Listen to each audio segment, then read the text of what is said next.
Bismillahirrahmanirrahim. Alhamdulillahi rabbil alamin. Wassalatu wassalamu ala asyrafil anbiya'i wal mursalin wa ala alihi wa sahbihi ajma'in. Amma ba'd. Alhamdulillah, bersyukur kita kepada Allah Subhanahu wa taala kerana dengan limpah kurnia insya-Allah pada pagi ini kita akan meneruskan program kita, program pagi Jumaat. Insya-Allah kita akan bacakan sama-sama masih lagi surah Az-Zumar. Surah Az-Zumar ayat yang ke-68 hingga habislah 75 lah. 68 hingga 75 habis hari ni surah Az-Zumar. Insya-Allah untuk minggu depan kita akan mulakan surah Ghafir. Surah Ghafir. Muka surat 466 ayat ke-68.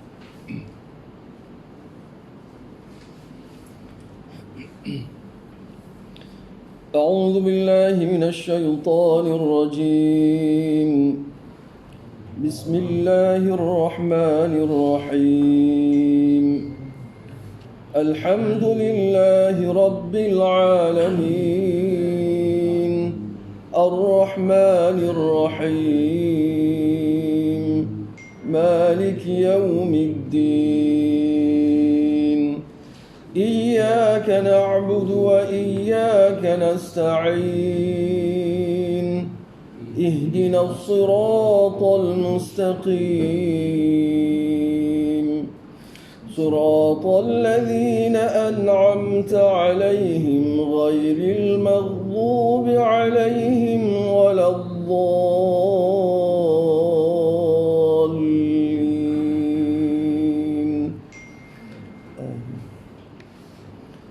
أعوذ بالله من الشيطان الرجيم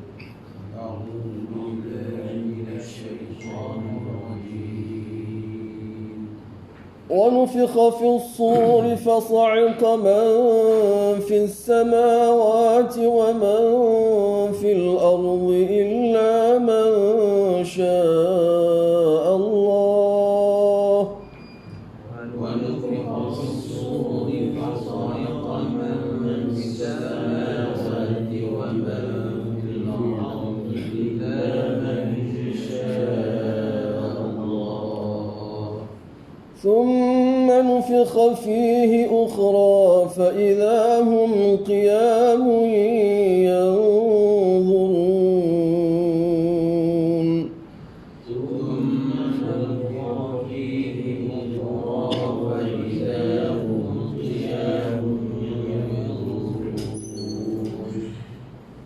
وأشرقت الأرض بنور ربها ووضع الكتاب وجيء بالنبيين والشهداء وقضي بينهم بالحق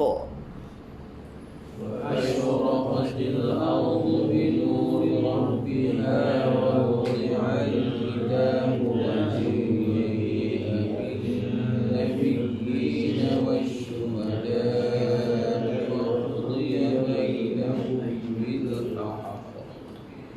وقضي بينهم بالحق وهم لا يظلمون وقضي بينهم بالحق وهم لا يظلمون ووفيت كل نفس ما عملت وهو أعلم بما يفعلون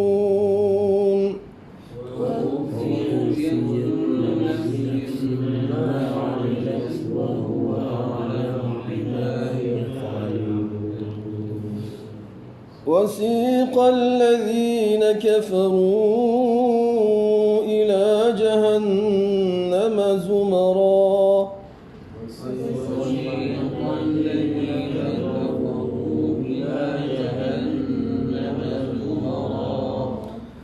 حتى إذا جاءوها فتحت أبوابها وقال لهم خزنتها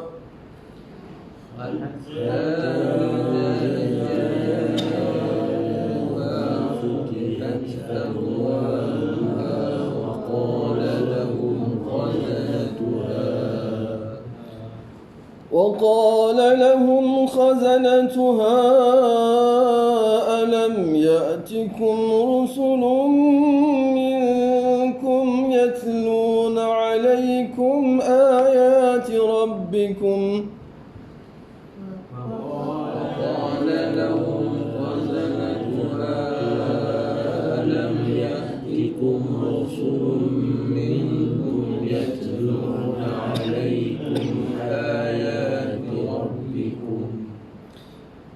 يتلون عليكم آيات ربكم وينذرونكم لقاء يومكم هذا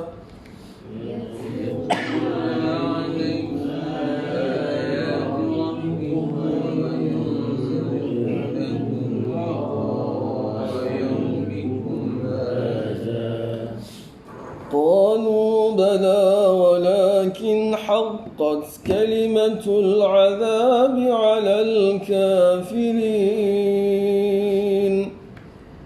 قالوا بلى ولكن حقت كلمة العذاب على الكافرين قيل ادخلوا أبواب جهنم خالدين فيها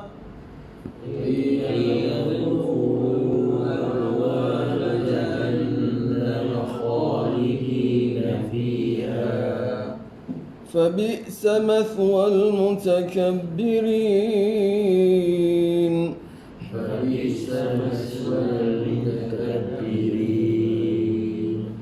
وسيق الذين اتقوا ربهم إلى الجنة زمرا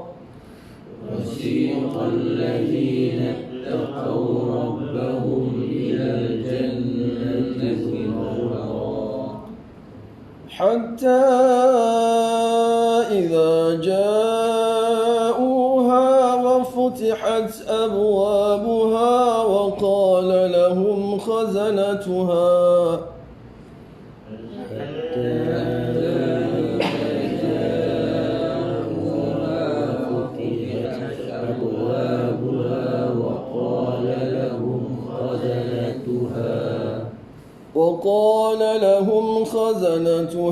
سلام عليكم طبتم فادخلوها خالدين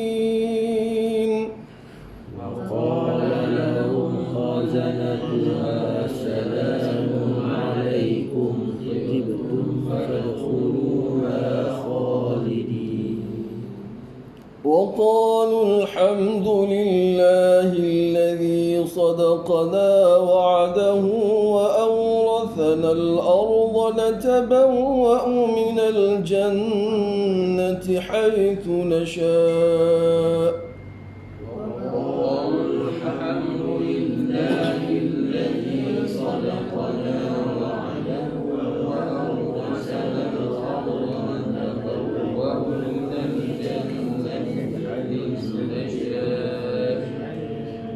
فنعم أجر العاملين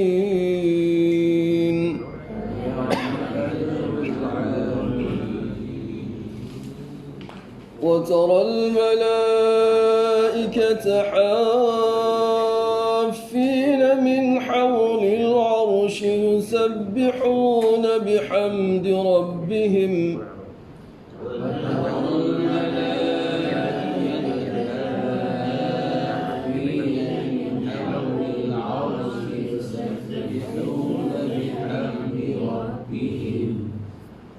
وقضي بينهم بالحق وقيل الحمد لله رب العالمين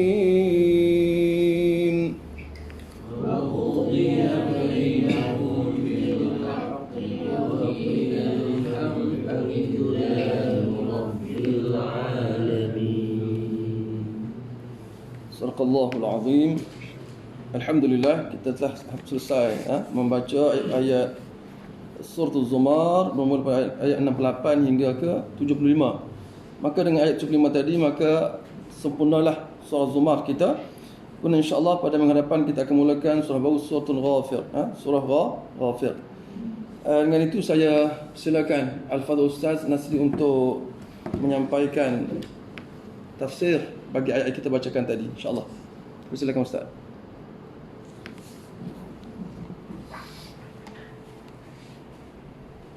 Assalamualaikum warahmatullahi wabarakatuh. Alhamdulillahi rabbil alamin. Wassalatu wassalamu ala asyrafil anbiya'i wal mursalin wa ala alihi wa sahbihi ajma'in.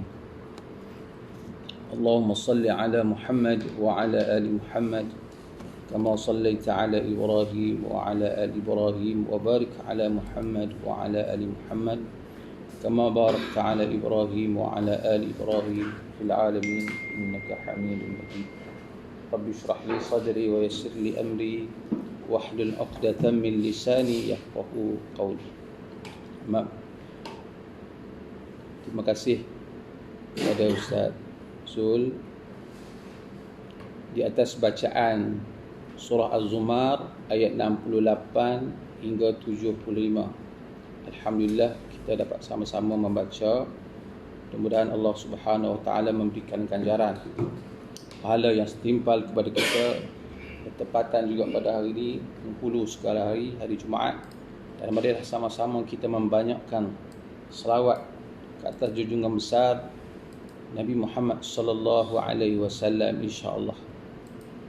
Tuan-tuan dan puan yang dirahmati Allah Subhanahu wa taala. Surah Az-Zumar yang bermula pada ayat 68 hingga 75 ni, marilah sama-sama kita cuba untuk menghayati dan mengambil pengajaran daripada ayat tersebut. Bermula daripada ayat 68 itu, ada 3 perkara yang besar yang berlaku, yang disebut oleh Allah Subhanahu wa taala. Yang bermula daripada ayat 68, wa nufikha fis sur fasa'iqa man fis samawati wa man fil ard illa man syaa Allah summa nufikha fihi ukhra fa idzahum qiyamun yanzurun. Pada ayat 68 Allah Subhanahu wa taala mengkhabarkan kepada kita, memberitahu kepada kita tentang hari kiamat. Sebenarnya dalam Al-Quran ni banyak surah-surah yang berkaitan dengan hari kiamat, yang kalau kita semak, kalau kita lihat dalam Al-Quran, ada surah yang disebut dengan suratul Qiyamah, ada yang disebut surah Al-Waqi'ah, ada yang surah yang berkaitan dengan hari kiamat disebut surah At-Taghabun, Al-Haqqah, Al-Qari'ah. Banyak surah-surah dalam Al-Quran ni yang menceritakan tentang perihal hari kebangkitan, hari kiamat yang akan berlaku. Dalam ayat ini, berdasarkan kepada ayat 68, Allah Subhanahu wa taala menggambarkan pada hari kiamat ini akan berlakunya satu tiupan sangkakala. Wa nufikha fis suri fa sa'iqa man fis samawati wa man fil ard illa man syaa Allah. Berlaku tiupan sangkakala sebanyak 2 kali. Tiupan yang pertama disebut oleh Allah Subhanahu wa taala dalam ayat 68 ini untuk mematikan semua makhluk yang berada di atas muka bumi di alam. Sehingga para ahli tafsir menafsirkan bahawa oleh kerana terlalu kuatnya tiupan yang pertama itu, maka seluruh makhluk-makhluk di alam ini terkejut dan mati. Dan ada ahli tafsir yang menafsirkan bahawa yang tidak mati hanya 3 makhluk Allah saja, iaitu malaikat Jibril, malaikat Mikail dan juga malaikat Israel. Tapi Ibnu Qatadah dia menafsirkan bahawa wallahu alam, jadi Allah saja yang mengetahui. Tapi ada ahli tafsir menyebut 3 makhluk Allah Ta'ala ini yang tak mati. Mati maksudnya orang lain mati dulu, 3 depa yang tak mati. Kemudian Allah juga sebut selepas habisnya tiupan yang pertama, selesainya tiupan yang pertama itu, maka berlaku pula tiupan yang kedua. Summa nufikha fi ukhra. Tiupan yang kedua, fa idza hum qiyamun yanzurun. Maka berlaku tiupan yang kedua ini ialah tiupan untuk dibangkitkan semula. Tulang belulang manusia yang telah mati di muka bumi Allah Subhanahu Wa Taala ini dibangkitkan oleh Allah Subhanahu Wa Taala pula di padang mahsyar. Dalam keadaan mereka itu dibangkitkan dalam keadaan bingung. Mereka tertanya-tanya, apakah sebenarnya yang berlaku ni? Itu ialah kebangkitan tiupan yang kedua yang dibangkitkan oleh Allah Subhanahu Wa Taala. Itu perkara pertama yang berlaku, perkara besar yang pertama yang berlaku. Ayat seterusnya, jadi saya ambil secara ringkas ya tuan-tuan dan puan-puan. Perkara yang kedua yang berlaku ialah disebutkan oleh Allah Subhanahu Wa Taala dalam ayat 69 ini, akan berlaku satu persidangan. Akan berlaku satu persidangan, perbicaraan. Wa asyraqatil ardu bi nuri rabbiha wa wada'il kitab wa ji'a bin nabiyyin wasyuhada wa qudiya bainahum bil haqqi wa hum la yuzlamun. Peristiwa besar yang kedua yang akan berlaku ialah persidangan, penghakiman oleh Allah Subhanahu Wa Taala di akhirat nanti. Di tanah padang mahsyar, wa asyraqatil ardu, maksudnya di padang mahsyar lah tu bersinar, maksudnya terbitnya kebenaran. Di situ akan diperlihatkan oleh Allah Subhanahu Wa Taala kebenaran-kebenaran untuk melakukan persidangan, proses-proses perhitungan penghakiman manusia, makhluk Allah Subhanahu Wa Taala, dengan sifat keadilan Allah dan juga keputusan-keputusan yang tepat, keputusan-keputusan yang benar. Kalau kita di muka bumi ini, hakimlah buat keputusan. Tu pun tengok-tengok juga bukan bela, membukan bela tu pandai sikit bercakap, maka hakim ni kadang-kadang buat keputusan, betul ke tak betul ke. Tapi di hadapan Allah di padang mahsyar, Allah sebut binuri rabbiha wa wudu'il kitab waji'a bin nabi wasyuhada wa qudiya bainahum bil haqq wa hum la yuzlamun. Di padang mahsyar tidak ada lagi penipuan, tidak ada lagi pemalsuan, semuanya benar, adil, tepat di sisi Allah Subhanahu Wa Taala. Maka di persidangan itu, di penghakiman di hadapan Allah Subhanahu Wa Taala itu, apa yang berlaku? Yang berlaku disebut dalam ayat yang ke-69 itu ialah wa wudi'al kitab. Maksudnya manusia ni akan diberi lembaran-lembaran kitab, buku-buku catatan amal.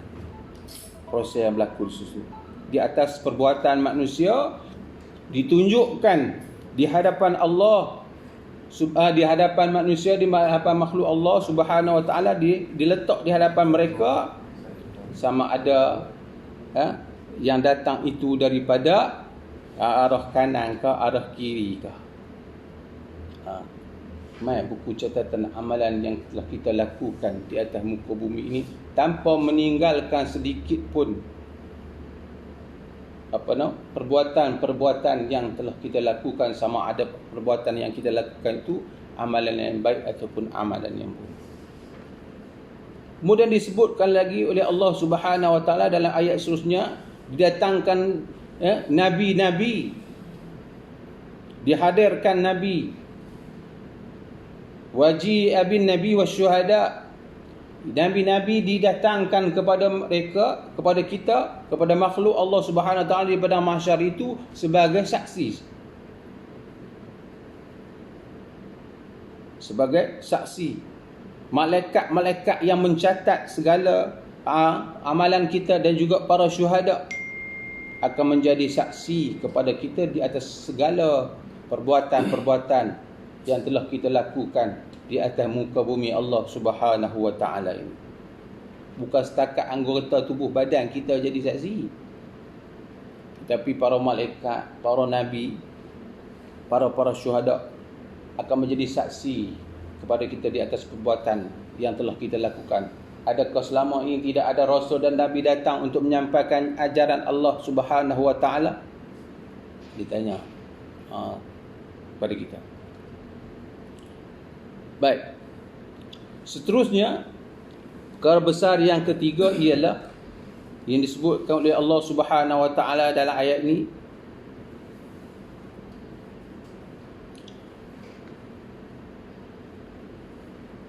Allah Subhanahu wa taala menyatakan bahawa memberi jaminan. Yang tadi yang pertama ni tentang tiupan sangkakala. Yang kedua, perjumpaan persidangan di padang mahsyar di akhirat itu. Kemudian yang ketiga, Allah Subhanahu wa taala memberi jaminan bahawa seluruh hamba-Nya itu makhluk Allah di atas di padang mahsyar di akhirat nanti akan diberikan keadilan, mendapat balasan yang adil di hadapan Allah Subhanahu wa taala. Sebab itu disebut dalam ayat itu wa qudiya bainahum bil haqq. Maksudnya Allah Subhanahu wa taala akan berikan penghakiman, hukuman secara adil dan saksama kepada manusia, kepada makhluk Allah Subhanahu wa taala.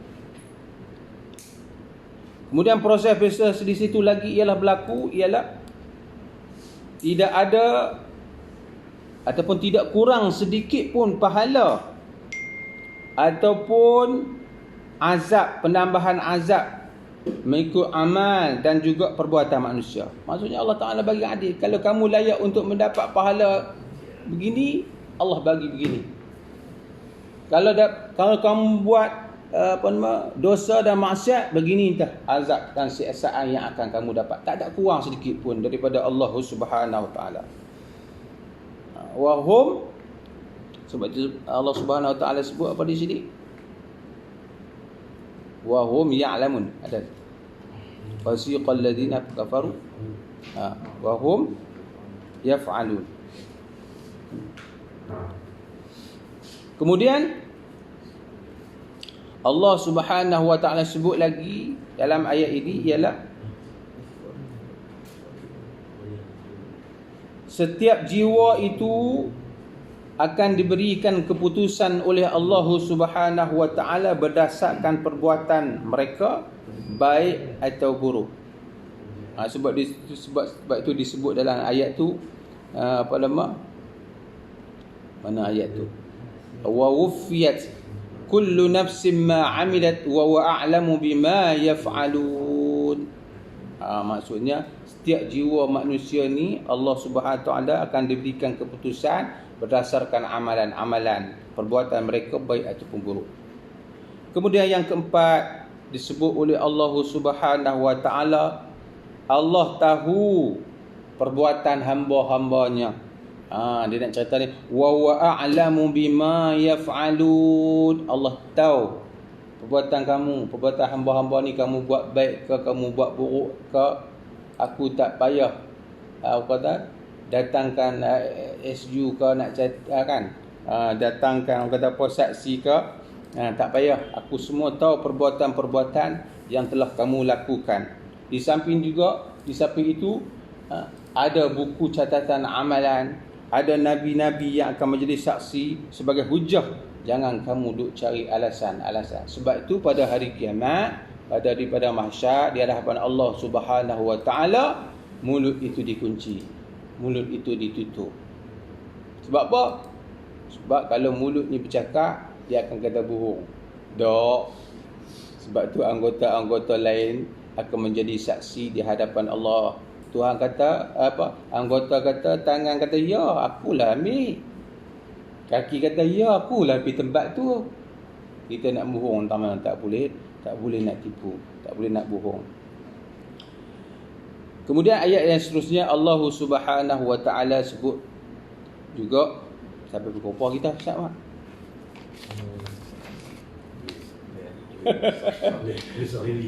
Seterusnya sedikit ayat yang 71 hingga 75 ni kesimpulan yang saya buat sini. Selepas Allah Subhanahu wa taala sebut 3 perkara yang besar yang berlaku. Yang pertama tiupan sangkakala, yang kedua persidangan makhluk-makhluk Allah Subhanahu wa taala di padang mahsyar, kemudian janji-janji Allah Subhanahu wa taala kepada makhluk.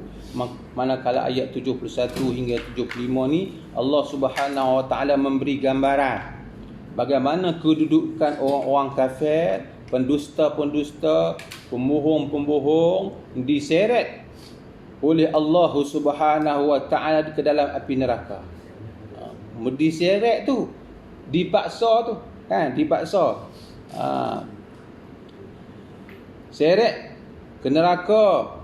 Allah Subhanahu wa taala dalam keadaan mereka ini berkelompok-kelompok, berkumpulan, berbaris-baris, dan ada pula ketua pula tu. Ketua ni duk ajak orang sesat ni, dia duduk di depan sekali. Dia yang duduk di depan sekali. Sebab dia yang ajak. Kan, wa qila dukhulul abwaab jahannam khalidina fiha. Kan. Kemudian apabila disampai di hadapan neraka Allah Subhanahu wa taala, pintu neraka pun digambarkan terbuka, kan? Terbuka, dan malaikat pula di sana duduk menunggu. Makhluk-makhluk Allah taala yang kafir, yang berdusta ini siap sedia untuk tarik, untuk tanya, kan? Kepada mereka yang melakukan maksiat dan juga dosa kepada Allah Subhanahu wa taala. Dan